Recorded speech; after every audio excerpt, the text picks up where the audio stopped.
আসসালামু আলাইকুম। সংবাদে আপনাদের সবাইকে স্বাগতম জানাচ্ছি আমি রোজ। শুরুতেই সংবাদ শিরোনাম। যুদ্ধবিরতি তদারকি করতে ইসরায়েলে মার্কিন সেনাদল। ইসরায়েলি সেনারা সরে যাচ্ছে, ধ্বংসস্তূপে ফিরছে ফিলিস্তিনিরা। পরমাণু অস্ত্র বহনে সক্ষম, ক্ষেপণাস্ত্র উন্মোচন উত্তর কোরিয়ার।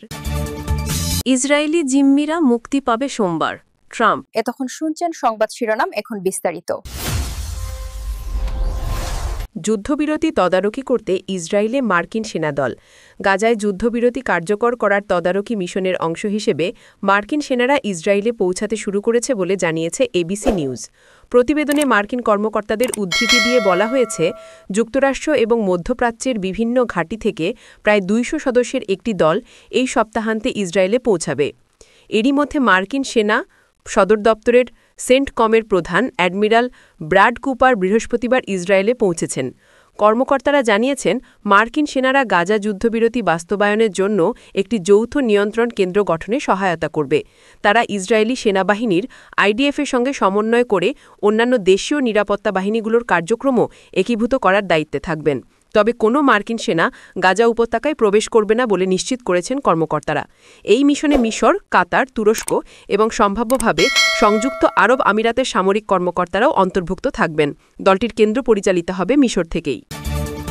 ইসরায়েলি সেনারা সরে যাচ্ছে, ধ্বংসস্তূপে ফিরছে ফিলিস্তিনিরা। ইসরায়েল ও হামাসের মধ্যে যুদ্ধবিরতি কার্যকর হওয়ার পর হাজার হাজার বাস্তুচ্যুত ফিলিস্তিনি হামলায় ধ্বংসস্তূপে পরিণত বাড়িঘরে ফিরতে শুরু করেছেন।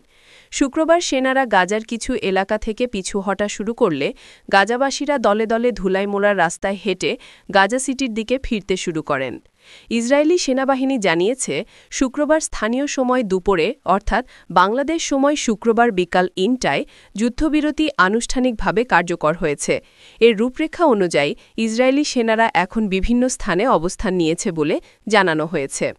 চুক্তি অনুযায়ী যুদ্ধবিরতি কার্যকর হওয়ার ৭২ ঘণ্টার মধ্যে গাজায় আটক ইসরায়েলি জিম্মিদের মুক্তি দেওয়া হবে। বিনিময়ে ইসরায়েলে বন্দী শত শত ফিলিস্তিনিকে মুক্তি দেওয়া হবে। প্রধানমন্ত্রী বেনিয়ামিন নেতানিয়াহু এক্সে এক পোস্টে বলেন, সরকার সব ফিলিস্তিনি জিম্মিকে মুক্তি দিতে একটি প্রক্রিয়া অনুমোদন করেছে। যুদ্ধবিরতি চুক্তির অংশ হিসেবে গাজায় আটক ইসরায়েলি বন্দীদের বিনিময়ে মুক্তি দেবে এমন ২৫০ বন্দীর একটি তালিকা প্রকাশ করেছে ইসরায়েলের আইন মন্ত্রণালয়। এই তালিকায় ফিলিস্তিনের প্রতিরোধের প্রতীক হিসেবে বিবেচিত মারওয়ান বারগুতি, আহমাদ সাআদাত, হাসান সালামেহ এবং আব্বাস আল সাইয়েদ সহ বেশ কয়েকজন সিনিয়র ফিলিস্তিনি নেতার নাম নেই। তবে ফিলিস্তিনি বন্দীদের মিডিয়া অফিস জানিয়েছে যে তালিকার বিষয়ে কোনো আনুষ্ঠানিক চুক্তি হয়নি। বার্তায় বলা হয়েছে, চূড়ান্ত চুক্তিতে পৌঁছালে বন্দীদের মিডিয়া অফিস প্ল্যাটফর্মে তালিকা প্রকাশ করা হবে। গাজার দক্ষিণাঞ্চলীয় খান ইউনিস শহরের বাসিন্দার বরাতে রয়টার্স জানিয়েছে, কিছু ইসরায়েলি সেনা গাজার পূর্ব দিকে সীমান্ত সংলগ্ন এলাকা থেকে পিছু হটেছে, যদিও সেখান থেকে ট্যাঙ্ক থেকে গোলাবর্ষণের শব্দ শোনা গেছে। ভূমধ্য সাগরীয় উপকূল ধরে গাজা সিটির দিকে যাওয়ার রাস্তা থেকেও ইসরায়েলি বাহিনী সরে গেছে।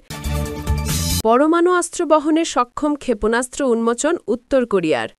সর্বাধুনিক ও সবচেয়ে শক্তিশালী আন্তঃমহাদেশীয় ব্যালিস্টিক ক্ষেপণাস্ত্র আইসিবিএম হোসং-২০ উন্মোচন করেছে উত্তর কোরিয়া।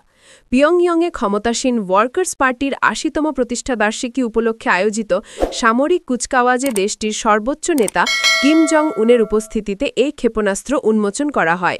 দেশটির রাষ্ট্রীয় সংবাদ সংস্থা KCNA-এর বরাতে এ তথ্য জানিয়েছে আল জাজিরা।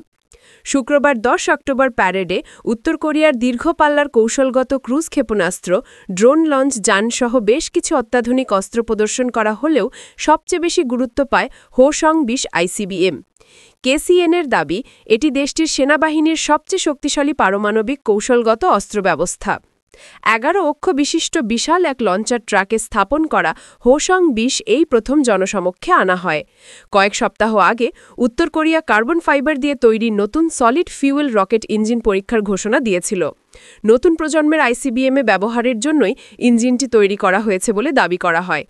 KCNA জানায়, এই ইঞ্জিন ৭১১ কিলোনিউটন শক্তি উৎপাদন করতে সক্ষম, যা পূর্বের সব উত্তর কোরীয় রকেট ইঞ্জিনের চেয়ে শক্তিশালী।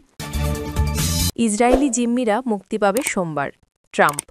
গাজায় যুদ্ধবিরতির চুক্তি অনুযায়ী হামাসের কাছে জিম্মি জীবিত ইসরায়েলিদের আগামী সোমবার ১৩ অক্টোবর মুক্তি দেওয়া হবে বলে জানিয়েছেন মার্কিন প্রেসিডেন্ট ডোনাল্ড ট্রাম্প। তিনি বলেন, সোমবার জিম্মিরা বাড়ি ফিরবে। তারা ভয়াবহ জায়গায় আছেন। কোথায় আছেন খুব কম মানুষই জানেন। বন্দীদের ফিরিয়ে দেওয়া হবে। ২৮টি মরদেহ পাঠিয়ে দেওয়া হবে। তিনি আরও বলেন, আমি ইসরায়েলে যাব, নেসেটে বক্তব্য দেব, মিশরেও যাব। সেখানে চুক্তি স্বাক্ষর হবে। সারা বিশ্ব থেকে আরও অনেক নেতা আসবেন। তাদের আমন্ত্রণ জানানো হয়েছে। প্রসঙ্গত, ২০২৩ সালের ৭ অক্টোবর থেকে গাজায় টানা নৃশংস হামলা চালায় ইসরায়েল। এর মধ্যে মাত্র ২ মাসের কিছুটা বেশি সময় যুদ্ধবিরতি ছিল। বাকি সময়ে উপত্যকাটিতে নির্বিচার হামলা চালিয়ে ৬৭,০০০-এর বেশি ফিলিস্তিনিকে হত্যা করেছে দখলদার বাহিনী। আহত হয়েছে প্রায় ১,৭০,০০০ মানুষ।